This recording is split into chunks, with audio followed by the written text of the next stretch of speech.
За энэ тогтоолын төсөл бол өөрөө чухал юм аа.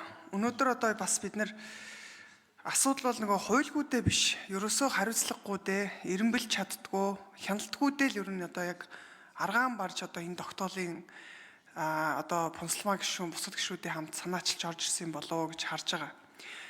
Бид нэр энэ улсын төсвийн татвар төлөгчдийн мөнгөөр хөрөнгө оруулалтаар одоо санхүүжихын төсөл арга хэмжээний төлөвлөлтөөс хэрэгжилт нь одоо өөрөө хүртэл бүх үе шатанд өөрөө ил тод бас байж чаддгүй. Хариуцлага систем хяналт нь одоо тодорхой бус дутагдж байгаа учраас энэ олон зуун тэрбум төгрөгийн хөрөнгө одоо ийм өргүү болж байгаа юм асуудал байгаамаа. За тэгээд хууль санаагчдаас бас нэг энэ тогтоолтой холбоотой нэг тодруулах хэдэн асуултууд байна. Төсвийн тухай хуульд төсвийн хөрөнгө оруулалтын төлөвлөлт, эренбэлт захим системийн талаар бол зохицуулт байгаа гэж ойлгож байгаа. Мөн засгийн газрын журмаар төсөл арга хэмжээг үнэлэх төлөвлөх журам бас батлагдсан. Гэтэл одоо бодит байдал дээр энэ зураг төслгүй төсөв нь одоо хэд дахин өсөж байгаа, олон жил одоо энэ зарцсан төслүүд бол одоо үргэлжилж байгаа. Тэгэхээр энэ асуудал нь өөрөө хууль байхгүйдаа биш, эсэргээрээ хэрэгжилтгүй байгаад байгаа нь цаашлаад энэ нэг удаагийн улс төрийн шинжтэй арга хэмжээ юу? Эсвэл одоо энэ төсвийн тухай хууль болон мөрдөгдөж байгаа журмуудын хэрэгжилтийг илүү албажуулж хариуцлагын механизм бий болгож байгаа зорилготой юм уу? Энийг нэг тодруулаад өгч. Хоёрт аудитын байгууллага олон жил дараалан энэ төсөв дээр өртөг нэмэгдсэн, дуусаагүй орхисон төслүүдийн талаар дүгнэлт гаргадаг. За тэгсэн ч гэсэн ижил асуудал бол ерөөсөд байнгын давтагдж байгаа. Тэгэхээр энэ тогтоолын төсөл өөрөө түүнээс ялгаатай юу гэж асуух гэдэг. Аудитын дүгнэлтийг хэрэгжүүлдэггүй өнөөгийн одоо бидний энэ байгаа тогтолцоо ямар одоо яг хариуцлага албадлагын механизмыг бий болгох юм бэ? Яг тодруулаад нэг юм ялгааг нь хэлээд өгөөч. За хөгжлийн бодлого төлөлтийн тухай хууль дээр улсын хөгжлийн төлөвлөгөөтэй уялдсан төсөл хэрэгжүүлнэ гэж заасан байдаг. Гэтэл одоо бодит байдал дээр улс төрийн одоо энэ нөлөө эренб муутай төслүүд одоо ингээ явж ирж байгаа. Яг энэ жилийн 27 оны төсөв хилцэж байгаа асуудал дээр хүртэл энэ төлөвлөгөө бас л яг л энэ асуудлууд яригдж байгаа хэвээр. Тэгэхээр энэ тогтоол батлагдсанаар хөгжлийн тэр бодлогын эренб төсвийн хөрөнгө оруулалтын шийдвэр 2 үнэхээр одоо уйлдж чадах уу? Эсвэл өнөөдрийн шиг одоо энэ улс төрийн шийдвэр давмгаалаад яваад байх юм биш үстэй гэдэг ийм одоо санаа зовлонл байна л да. Тэгээ эндээс хариултаа авчаад тодтогё. За, хууль санаагч хариулъя, Пунсалмаа гишүүн.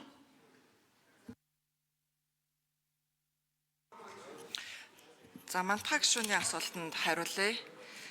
За улсын их хурлын гишүүдэд бол төсөв батлах онцгой эрх байдаг юм аа. За энэ онцгой эрхийг засгийн газрын одоо үйл ажиллагааны хүрээнд бид нар бас энэ эрхээ хязгаарлуулад байгаа юм. За энэ нь бол ПИМЭС буюу хөрөнгө оруулалтын үйл ажиллагааны цахим системд улсын их хурлын гишүүд бүрэн бүтнээр нь харж чадахгүй байгаа. Энэ ПИМЭС систем дээр бол энэ төсвийн санал авах, төлөвлөх, эренблэх, батлах бүх шатны үйл явцыг энэ ПИМЭС систем дээр бол энэ сангийн яам хөрөнгө оруулалт төлөвлөлтийн хэсгийнхэн бол харж байгаа, бүтнээр нь харж байгаа, шийдвэрээ гаргаж байгаа. За яг энэ төлөвлөлт, энэ ПИМЭС-ийн цахим мэдээллийн санд улсын их хурлын гишүүд бүгдээрээ ороод энэ явцдаа танилцаад шийдвэрээ гаргалцах юм бол энд бол эцсийн шийдвэр буюу төсөв дээр тавигдах төсөлт хөрөнгө оруулалтад үр дүнтэй байж болохоор байгаа. Тийм учраас энэ тогтоолын төслийн бас нэг хэсэг нь бол энэ цахим мэдээллийн санг улсын их хурлын гишүүд бүтнээр нь харах гэсэн энэ одоо тогтоолын төсөл дээр энэ саналыг оруулж өгсөн, дэмжигдсэн байж байгаа. Тэгэхээр улсын их хурлын гишүүд төсөв батлагдах үед энэ бүх энэ төсвийг санал авах төвшнгөөс нэгсүүлээд харах болцоо нээгдэх юм а гэж хэлж байгаа. Хоёрдугаарт нь ер нь бол бид нар энэ хөгжлийн урт дунд одоо жилийн хөгжлийн төлөвлөгөө. Дээрээс нь энэ одоо төсөв батлагдсны дараа энэ олон магадлан хийдэг энэ олон шатлалын байгууллагууд энэ олон давхарлуудаа бид нар нэг зэгцлэмээр байгаа. Хит олон одоо гол жанжин шугамаа харж болохоо болтол энэ олон төлөвлөлтүүд, энэ олон давхар шалгалтын энэ тогтолцоонууд маань өөрөө манай төсвийн хөрөнгө оруулалт, төсвийн төлөвлөлт, төсвийн хамгийн үр дүнтэй захиран зарцуулалт гэдэг имийг одоо илүү одоо мандуулаад тэрийг бол ийм ойлгомжгүй байдалд оруулаад байгаа юм. Тийм учраас одоо бид нар ер нь энэ одоо төсвийн хөрөнгө оруулалт удирдлагын тухай хууль гэж одоо шинэ хууль одоо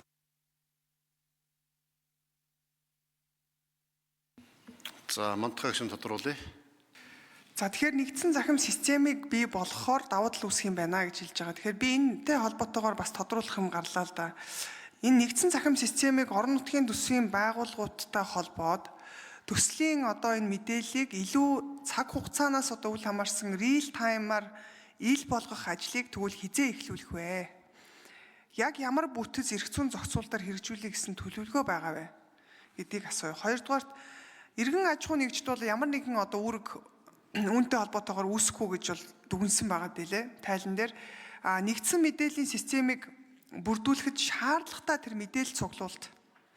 За дээрэс нь хөрөнгийн зураг төсвийн шинжилгээ хийхэд орон нутагт одоо жишээлбэл тийм боловсон хүчний чадварыг сайжруулах одоо зайлшгүй шаардлагатай байх болов уу гэж харж байгаа. Тэгэхээр энийг ямар их усүрээр одоо яаж одоо зохицуулж хэрхэн хангах вэ гэдэг асуулт асууя. Тодруулъя. За ажлын хэсэг 4-р микрофон. Мантах гишүүний асуултанд хариулъя. Сангийн амтлагч жаргал. Тэгэхээр захим системийн хувьд бол одоо төсвийн хөрөнгө оруулалтын гар утасны аппликейшн вебсайт байгаа Public Investment Gov segment гэдэг энэ өөрөө PIMS систем гэж явж байгаа. Сангийн ам өөрөө яг хөгжүүлээд 19 оноос эхлүүлээд 22 онд яг энэ системээр явна шүү гэдэг хуулийн заалтаа бол төсвийн тухай хуульд оруулсан. Тэгэхээр одоо яг 26 оны төсөвдөр батлагдсан хөрөнгө оруулалт бүхий л талаараа real time-аар ил тод нээлттэй байгаа. За нөгөө талд нь болохоор энэ систем өөрөө хоёр бүрэлдэхүүн хэсэгтэй.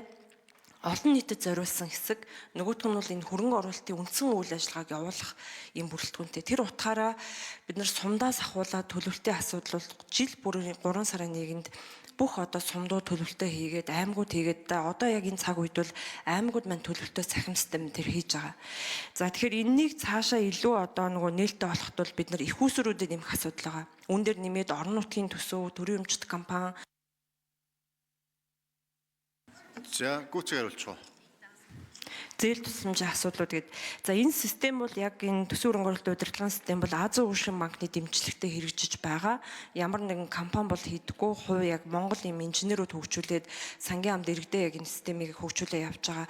Өөрөөр хэлбэл энэ системээр яваагүй тохиолдолд санхүүжилт олгодоггүй. Дээрэс нь яг энэ системээр төлөвлөлт яваагүй бол төсвийн төсөл тусгадаггүй. Тэгээ систем өөрөө яг зөвхөн саналуудыг нэгтгэх гэхээс илүүтэй одоо 2010 оноос хойш бүх хөрөнгө оруулалтын мэдээлэл өөрөө мэдээллийн яг 8 дид системтэй дээрэс нь аргачлалуудыг хэрэгжүүлэх юм систем байгаа. Санал илгээг зөвхөн нэгтгэдэг биш, эндээ аргачлалаа хийдэг, үнэлдэг, ирэмбэлдэг яг юм байгаа. Өнгөрсөн жилийн хувьд бол бид нар үүн дээр их хөгжлийн системийг оруулаад анх удаа боловсролын салбар дээр зөвхөн хэрэгцээнд тулгуурлаж 3 шин сургуулийн барилгыг бол өргөн барьж байсан. За батлагдахтаа бол их урал дээр 10 сургууль бол нэмэгдсэн. Тэгэхээр энэ систем өөрөө яг мэдээлэл дээрээс суурлаад илүү оновчтой хөрөнгө оруулалтуудыг төлөвлөөд төлөвлөснийхаа